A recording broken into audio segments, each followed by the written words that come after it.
এক ব্যাংক থেকে আরেক ব্যাংকে ডিবিটি লিঙ্কটা চেঞ্জ করবেন কি করে? আপনাদের অনেকেরই কিন্তু এই সমস্যা হচ্ছে যে আপনারা দেখছেন যে আপনাদের ডিবিটি লিঙ্ক করা আছে এমন একটা ব্যাংকে, যেই ব্যাংক অ্যাকাউন্টটা আপনারা বর্তমানে ব্যবহার করেন না। তাহলে সেই ব্যাংক অ্যাকাউন্ট থেকে চেঞ্জ করে বর্তমানে যেই ব্যাংক অ্যাকাউন্ট আপনারা ব্যবহার করেন, সেই অ্যাকাউন্টে ডিবিটির লিঙ্কটা কি করে চেঞ্জ করবেন?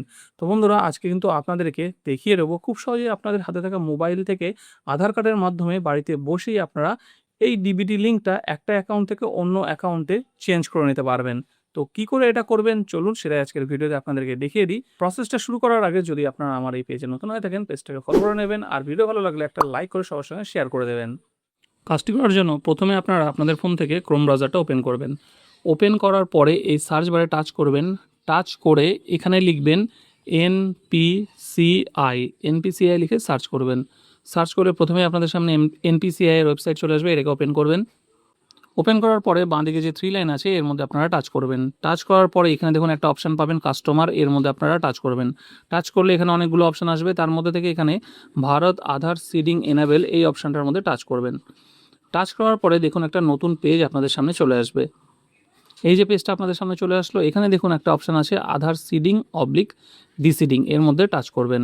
টাচ করার পরে এখানে দেখুন এই ফর্মটা চলে এসছে। এবার এখানে আপনাদের আধার কার্ডের নাম্বারটা দিতে হবে, ঠিক আছে? তো আমি এখানে আধার নাম্বারটা দিয়ে দিলাম। দেওয়ার পরে এখানে সিডিংটা সিলেক্ট করব। তারপরে এখান থেকে আপনাদেরকে আপনাদের যে ব্যাংকে বর্তমানে করা আছে সেই ব্যাংকটা সিলেক্ট করতে হবে। তো এখানে টাচ করে যে ব্যাংক আছে সেই ব্যাংকটা সিলেক্ট করতে হবে। তো আমার পাঞ্জাব ন্যাশনাল ব্যাংক আছে, আমি এটা সিলেক্ট করলাম। সিলেক্ট করার পরে এইবার এটা ইম্পর্টেন্ট, এখানে দেখুন আছে সিডিং টাইপ। আপনারা যেহেতু একটা ব্যাংক থেকে আরেকটা ব্যাংকে চেঞ্জ করবেন, সেই জন্য এখানে নিচেরটা movement from one bank to other bank এটাকে সিলেক্ট করবেন, ঠিক আছে? করার পরে যেই ব্যাংকে ডিবিটি লিঙ্ক করতে চাইছেন সেই ব্যাংকের অ্যাকাউন্ট নাম্বারটা এখানে দেবেন এবং অ্যাকাউন্ট নাম্বারটা আবার এই ঘরেও দেবেন, দুবারই দেবেন। দেওয়ার পরে এখানে এই যে বক্সটা আছে এই বক্সটা সিলেক্ট করবেন।